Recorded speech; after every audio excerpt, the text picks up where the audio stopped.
BJP కార్యనిర్వాహక జాతీయ అధ్యక్షుడు అంటే వర్కింగ్ ప్రెసిడెంట్, నేషనల్ వర్కింగ్ ప్రెసిడెంట్గా ఇప్పుడు బీహార్కి చెందినటువంటి నితిన్ నబీన్ అయితే ఎంపిక చేసింది. నితిన్ నబీన్ బీహార్లో 4వసారి ఎమ్మెల్యేగా గెలుపొందారు. ఇప్పుడు నితీష్ కుమార్ యొక్క క్యాబినెట్లో ఆయన మంత్రిగా కూడా పనిచేస్తున్నారు. 3-4 శాఖలకు మంత్రిగా పనిచేస్తున్నారు. పైగా బీజేపీ అంటే చాలా ఇష్టం, హిందుత్వం అంటే చాలా భక్తి.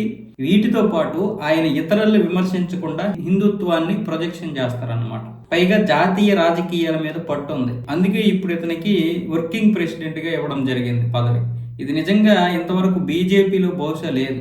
చీఫ్గానే ఉంది కానీ, అంటే జాతీయ అధ్యక్షుడిగా ఉంది తప్ప, అది కూడా జాతీయ అధ్యక్షుడికి 4 సంవత్సరాలు మాత్రమే కాలపరిమితి. ఒక్క జేపీ నడ్డా గారు మాత్రమే, ఆయన కాలపరిమితి 2024లో అయిపోయినా కూడా ఇంకా ఆయన కొనసాగుతూ ఉన్నారు.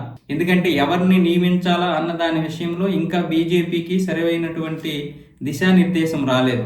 అందువల్ల ఇప్పుడు ఈ విధంగా నితిన్ నబీన్ గారిని అయితే నియమించడం జరిగింది. ఆయనకి నరేంద్ర మోదీ గారు, మిగతా వాళ్ళందరూ కూడా శుభాకాంక్షలు తెలిపారు. పార్టీ పార్లమెంటరీ బోర్డు అయితే ఈయన్ని నియమించడం జరిగింది. అంటే బీజేపీ పార్టీకి చెందినటువంటి ఎంపీలందరికీ ఒక బోర్డు ఉంది కదా, ఆ బోర్డులో ఉన్నటువంటి వారందరూ కలిసి ఈయన్ని ఏకపక్షంగా అయితే ఎన్నుకోవడం జరిగింది.